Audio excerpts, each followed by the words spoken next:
Salve a tutti, vediamo ora un riassunto sulle disequazioni. Quindi notiamo subito questo: se scriviamo disequazione 2 minore di 3, moltiplichiamo entrambi i lati con meno 1, qui avremo meno 2 e qui meno 3, però meno 2 è maggiore di meno 3, quindi si è ribaltato il verso disequazione, e questo in generale succede quando entrambi i lati moltiplichiamo o dividiamo con un numero negativo. E quindi bisogna stare attenti a questa cosa. Adesso qui che ho scritto meno 8x più 6 maggiore di 0, questa è una disequazione in primo grado. Dobbiamo stare attenti a cosa possiamo fare e cosa non possiamo fare con una disequazione rispetto a un'equazione. Allora, si può sommare a entrambi i lati o sottrarre una quantità senza problemi. Quindi qui ad esempio possiamo fare meno 6 a entrambi i lati, e quindi questo va via e qui diventa meno 6. Oppure equivalente, si può pensare che questo 6 si può portare all'altra parte e diventa meno 6. Quello si può fare, però appunto qui, quando ci troviamo qui, dobbiamo dividere con meno 8 e si ribalta il verso disequazione. Qui troviamo x minore di 3 quarti. E poi vediamo negli altri casi cosa si può fare, vediamo dopo. Allora, se noi risolvendo una disequazione troviamo a un certo punto 1 è minore di 2, che è vero, allora qualsiasi valore è soluzione, quindi scriviamo che l'insieme delle soluzioni è insieme dei numeri reali. Se risolvendo troviamo qualcosa come 6 è maggiore di 10, che non è vero, allora non ha soluzioni e possiamo dire che l'insieme delle soluzioni è l'insieme vuoto. Vediamo le disequazioni in secondo grado. Ricordiamoci che la parabola ha equazione y è ax al quadrato più bx più c, e la parabola è rivolta verso l'alto se il coefficiente di x al quadrato, cioè a, è maggiore di 0, ed è rivolta verso il basso se a è negativo. Poi dobbiamo anche ricordare questo, che se noi vogliamo risolvere ax al quadrato più bx più c uguale a 0, questo avrà, durante la soluzione usiamo la formula, e se delta della formula c'è la quantità sotto la radice, b al quadrato meno 4ac, quindi se delta è maggiore di 0 abbiamo due soluzioni x1 e x2 distinte. Se delta è uguale a 0, x1 va a coincidere con x2, perché nella formula abbiamo più o meno radice di 0 e quindi abbiamo un solo valore, x1 uguale a x2, e se delta è negativo non abbiamo soluzioni perché troviamo un numero negativo sotto radice, però questo significa graficamente che la parabola non interseca l'asse x. Allora, questo ci serviva proprio per le disequazioni in secondo grado. Allora, ci sono tanti casi, nel senso che se la parabola è volta verso l'alto, verso il basso, delta positivo, nullo, negativo, poi bisogna vedere se ci chiede se è minore di 0, maggiore di 0, ma allora adesso in pratica si risolve tutto appunto facendo uno schizzo come questo e vedendo. Adesso proviamo a vedere qualche esempio. Allora abbiamo x al quadrato meno 5x più 6 minore o uguale di 0. Intanto risolviamo l'equazione associata, quindi ponendo uguale a 0. Risolviamo con la formula. Troviamo due valori, 2 e 3, e poi si fa uno schizzo. Qui abbiamo 2 e 3 che sono i valori dove interseca l'asse x. La parabola è rivolta verso l'alto perché abbiamo 1x al quadrato. E adesso vediamo, se noi ci chiediamo che quando x al quadrato meno 5x più 6 è minore o uguale di 0, questo polinomio in secondo grado è il valore di y. Quindi ci chiediamo quando è che y è minore o uguale di 0. Beh, vediamo che questi punti hanno y minore o uguale di 0, questi hanno y maggiore di 0, questi y maggiore di 0, e quindi la soluzione cerchiamo è per quali x y è minore o uguale di 0. Beh, per questi x che stanno qua tra 2 e 3, quindi la soluzione è l'intervallo che va da 2 a 3, l'intervallo con gli estremi inclusi. Quando si mette la parentesi quadra si indica che l'estremo è incluso, se la parentesi è tonda che l'estremo è escluso. Qui sono inclusi perché noi va bene anche, abbiamo scritto qua minore o uguale di 0, va bene anche uguale a 0. Vediamo qua un altro esempio, e qua anche scriviamo l'equazione associata, troviamo i due valori, sì, che non sono due, è soltanto un valore perché delta qua è 0, allora troviamo 3, quindi la parabola tocca l'asse x in 3 ed è rivolta verso il basso perché il coefficiente x al quadrato è meno 1. E allora adesso vediamo, qua ci chiede quando è maggiore o uguale di 0. Allora uno dice non è mai maggiore di 0, sì, però è uguale a 0 in questo punto. Quindi qui come soluzione di questa c'è un solo valore, x uguale a 3. Poi ad esempio nel caso delta negativo avete qua la parabola è rivolta verso l'alto, come vedete qua. Se vi chiede quando è maggiore di 0, beh, per tutti i valori reali, tutto R è soluzione, sì che quando è minore di 0, mai per nessun valore, allora li metterete insieme vuoto. Ok, adesso se abbiamo disequazioni di grado superiore al secondo, come facciamo? Allora, intanto sempre dobbiamo risolvere l'equazione associata. Boh, qua in questo, poi andate a vedere i metodi per risolvere le equazioni di grado superiore al secondo. Comunque in questo caso è un'equazione simmetrica, un'equazione reciproca, vedete? 3 meno 3, 7 meno 7. E allora bisogna provare come soluzioni 1 meno 1. Proviamo 1 e vediamo che sì, il polinomio in 1 vale 0. Allora abbiamo una soluzione x1 che è uguale a 1. E quindi qua scriviamo 1, qua scriviamo il polinomio, usiamo la regola dei Ruffini e qua troviamo 3x al quadrato più 10x più 3 uguale a 0. E questa adesso andiamo a risolverla e mi dà altre due soluzioni, quindi troviamo tutte e tre, 1, meno 3, meno un terzo. E andiamo a scrivere il nostro polinomio qua di partenza, scomporlo.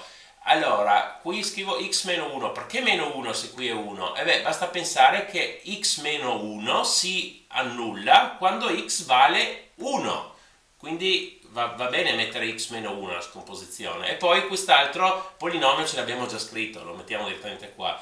Allora, questo per questo è minore o uguale di 0. Abbiamo un prodotto che è minore o uguale di 0. Quindi dobbiamo andare a vedere il segno di un fattore e dell'altro fattore. Scriviamo una linea per il primo fattore, una linea per il secondo fattore e poi per tutto il polinomio. Allora, x meno 1 cos'è? Rappresenta una retta, cioè y uguale x meno 1 è una retta con coefficiente con pendenza 1, perché 1 per x, quindi una retta crescente. X meno 1 ovviamente si annulla in 1 vale 0, per una retta crescente, quindi prima è negativo e poi è positivo. Questa è una parabola che comunque si annulla in meno 3 e meno un terzo, è una parabola rivolta verso l'alto, perché 3 è il coefficiente di x al quadrato, è rivolta verso l'alto così. Allora qui è negativo, qui è positivo, qui è positivo. Poi usiamo la regola dei segni in ogni intervallo, meno per più fa meno per meno fa più, meno per più fa meno, più per più fa più. E vabbè, anche vediamo che qui vale 0, qui vale 0, qui vale 0, in tutti questi tre valori vale 0 il nostro polinomio e questi sono i segni e noi ci chiedevamo all'inizio quando è minore o uguale di 0 e vediamo che lo è qui, cioè da meno infinito fino a meno 3 e da meno un terzo fino a 1. Qui gli estremi sono inclusi perché è minore o uguale, però attenzione che l'infinito o meno infinito o più infinito non è mai incluso, perché per convenzione se volete, però dicevo non raggiunge mai l'infinito, sempre estremo escluso. Ok, si procede in modo abbastanza simile anche per le disequazioni fratte. Allora, ovviamente qui dovete avere 0 da uno dei due lati, perché se avete qua un altro termine dovete portarlo dall'altra parte e sommare tutto come una sola frazione. Quindi abbiamo una frazione algebrica, qua in questo caso maggiore o uguale di 0. Allora, dobbiamo trovare gli zeri del numeratore e del denominatore. Per il numeratore qua usiamo la formula e troviamo 4 e 1. Per il denominatore si fa a mente x al quadrato meno 9 uguale a 0, quindi x al quadrato uguale 9, allora x è più o meno 3.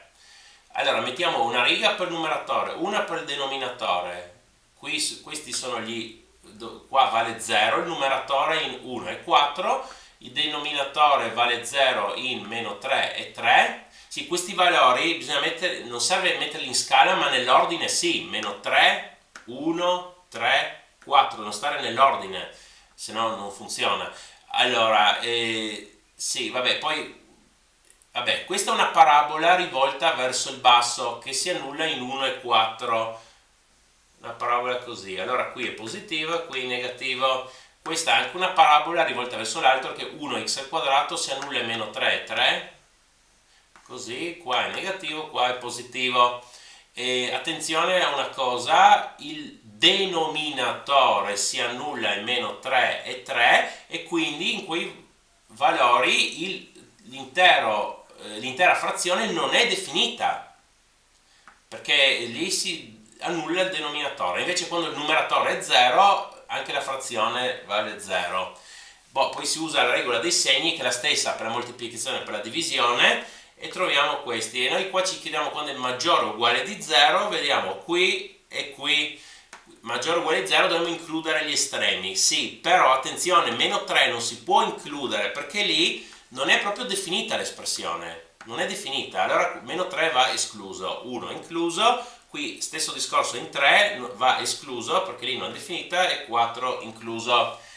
Ok, e se abbiamo altri tipi di disequazioni, allora è difficile da una regola generale, ma l'idea in realtà sarebbe quella di guardare il grafico. Quello che ci interessa veramente è se si tratta di una funzione crescente o decrescente lì dove ci interessa. Allora, bisogna appunto guardare i grafici, l'unica cosa. Se noi vogliamo risolvere un mezzo alla x è maggiore di 2, disegniamo il grafico di un mezzo alla x, che è una cosa così, che è una funzione comunque decrescente. Allora dobbiamo risolvere l'equazione associata, un mezzo alla x è uguale a 2, qua come si risolve? Facciamo a entrambi i lati il logaritmo in base a un mezzo, qua rimane solo x, e qua è proprio si riesce a calcolare il logaritmo in base a un mezzo di 2, è proprio meno 1, perché un mezzo alla meno 1 fa proprio 2. Ok, in meno 1 c'è l'uguale, allora qua quando x è meno 1 la funzione vale 2, ok? E noi se noi ci chiediamo quando un mezzo alla x è maggiore di 2, significa che ci chiediamo quando è che i valori y qua sul grafico sono maggiori di questo, e noi qui vediamo succede qui, quindi per gli x che sono minori di meno 1. In un certo senso si è ribaltato verso la disequazione, ma bisogna guardare proprio da questo se il grafico è crescente o decrescente.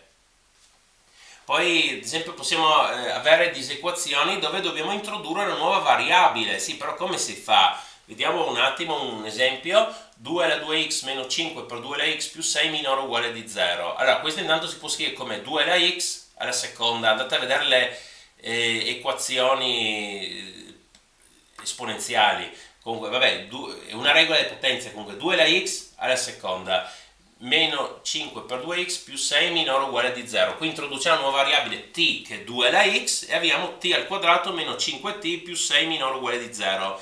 Allora questa è uguale a questa, a parte il nome della variabile, l'ho fatto apposta adesso per non andare a risolvere ancora un'altra volta. E qua avevamo che la soluzione era i valori tra 2 e 3, quindi t sta nell'intervallo tra 2 e 3, e allora possiamo scrivere t maggiore o uguale di 2 e t è minore o uguale di 3.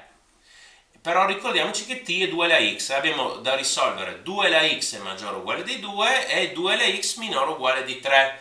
Adesso qua risolviamo, per risolvere questo, in modo simile come abbiamo fatto qua, risolviamo l'equazione associata, quindi 2 alla x uguale a 2, facciamo il logaritmo in base a 2, qua è x e qua è 1, perché 2 alla 1 è 2.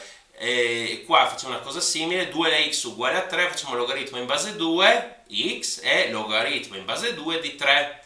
Allora, però 2 alla x è una funzione crescente, non come questa, un mezzo alla x, è una funzione crescente. Allora sarà maggiore, si può disegnare il grafico magari per renderlo più chiaro, comunque lì è crescente, allora 2 alla x è maggiore di 2 quando x è maggiore di questo valore, 1. E qui è, perché è sempre una funzione crescente, 2 alla x è minore di 3 quando x è minore di questo valore. Comunque se disegnate il grafico magari è più chiaro, logaritmo in base a 2 di 3. Allora vale che x è maggiore o uguale di 1 ed è minore o uguale di logaritmo in base a 2 di 3, allora sta in questo intervallo tra 1 e logaritmo in base a 2 di 3. per favore mettete un mi piace e iscrivetevi, grazie.